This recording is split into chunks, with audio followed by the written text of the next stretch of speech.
বিহারে যে এসআইআর শুরু হয়েছে সেটা পশ্চিমবঙ্গে যাতে কোনো মতেই না হয়, ডেসপারেটলি সেটা চেষ্টা করছেন।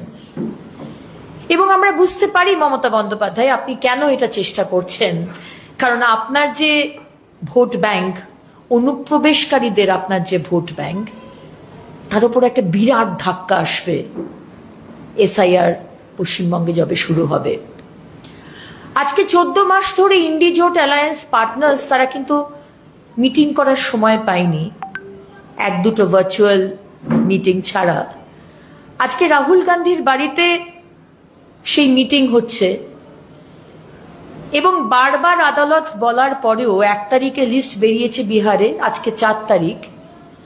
আদালত বারবার বলেছিল যে 65 লক্ষ যে নাম কাটা হয়েছে বিহারে, তাদের মধ্যে একটা নাম নিয়েও যদি আপনাদের আপত্তি থাকে and you have documents to prove it, আপনারা কিন্তু সেটা বলতে পারেন।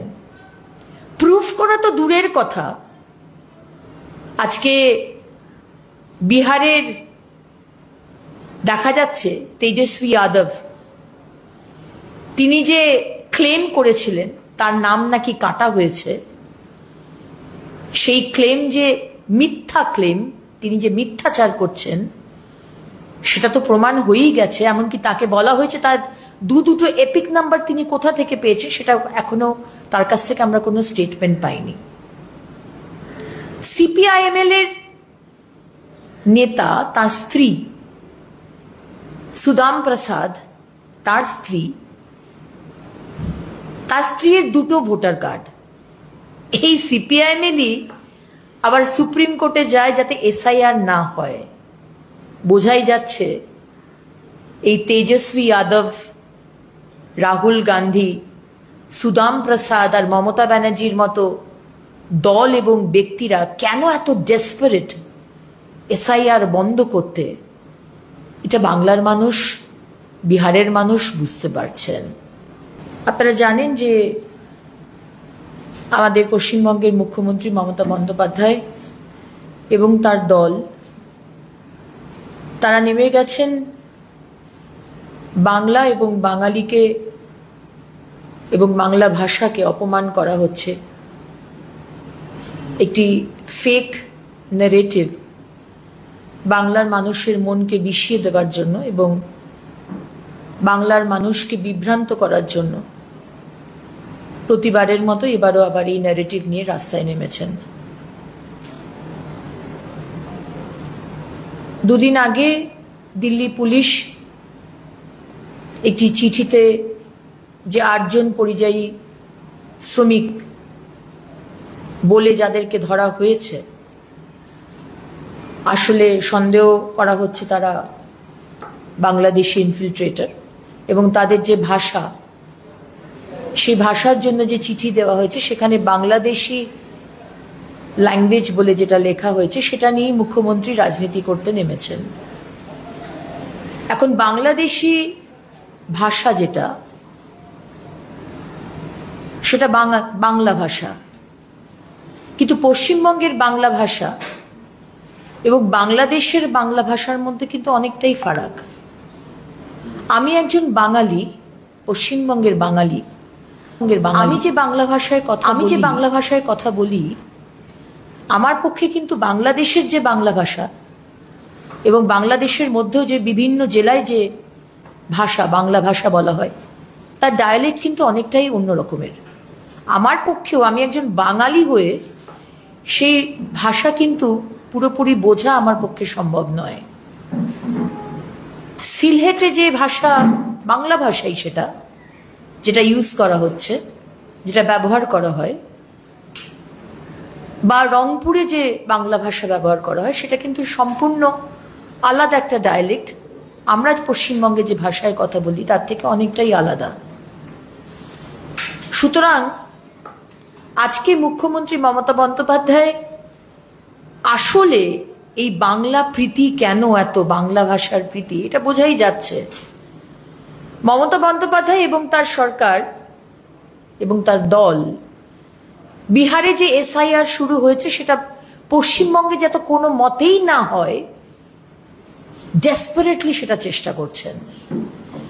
এবং আমরা বুঝতে পারি মমতা বন্দ্যোপাধ্যায় আপনি কেন এটা চেষ্টা করছেন, কারণ আপনার যে ভোট ব্যাংক, অনুপ্রবেশকারীদের আপনার যে ভোট ব্যাংক, তার উপর একটা বিরাট ধাক্কা আসবে এসআইআর পশ্চিমবঙ্গে যবে শুরু হবে।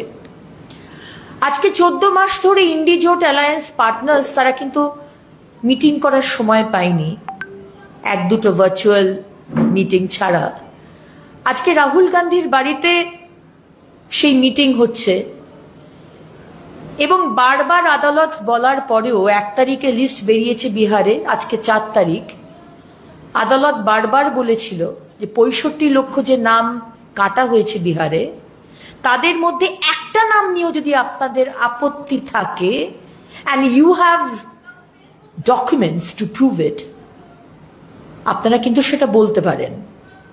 প্রুফ করা তো দূরের কথা, আজকে বিহারের দেখা যাচ্ছে তেজস্বী যাদব, তিনি যে ক্লেম করেছিলেন তার নাম নাকি কাটা হয়েছে, সেই ক্লেম যে মিথ্যা ক্লেম, তিনি যে মিথ্যাচার করছেন সেটা তো প্রমাণ হয়েই গেছে। এমনকি তাকে বলা হয়েছে তার দুটো এপিক নাম্বার তিনি কোথা থেকে পেয়েছে সেটা এখনো তার কাছ থেকে আমরা কোনো স্টেটমেন্ট পাইনি।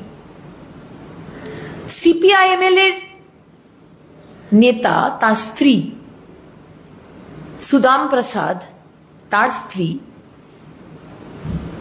স্ত্রীর 2টো ভোটার কার্ড। এই সিপিআইএমএলই আবার সুপ্রিম কোর্টে যায় যাতে এসআইআর না হয়। বোঝাই যাচ্ছে এই তেজস্বী যাদব, রাহুল গান্ধী, সুদাম প্রসাদ আর মমতা ব্যানার্জির মতো দল এবং ব্যক্তিরা কেন এত ডেসপারেট এসআইআর বন্ধ করতে, এটা বাংলার মানুষ, বিহারের মানুষ বুঝতে পারছেন। আপনারা জানেন যে আমাদের পশ্চিমবঙ্গের মুখ্যমন্ত্রী মমতা বন্দ্যোপাধ্যায় এবং তার দল, তারা নেমে গেছেন বাংলা এবং বাঙালিকে এবং বাংলা ভাষাকে অপমান করা হচ্ছে, একটি ফেক ন্যারেটিভ বাংলার মানুষের মনকে বিষিয়ে দেওয়ার জন্য এবং বাংলার মানুষকে বিভ্রান্ত করার জন্য প্রতিবারের মতো এবারও আবার এই ন্যারেটিভ নিয়ে রাস্তায় নেমেছেন।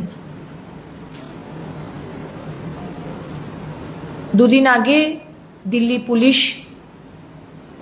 একটি চিঠিতে যে 8 জন পরিযায়ী শ্রমিক বলে যাদেরকে ধরা হয়েছে, আসলে সন্দেহ করা হচ্ছে তারা বাংলাদেশি ইনফিলট্রেটর, এবং তাদের যে ভাষা, সেই ভাষার জন্য যে চিঠি দেওয়া হয়েছে সেখানে বাংলাদেশি ল্যাঙ্গুয়েজ বলে যেটা লেখা হয়েছে সেটা নিয়েই মুখ্যমন্ত্রী রাজনীতি করতে নেমেছেন।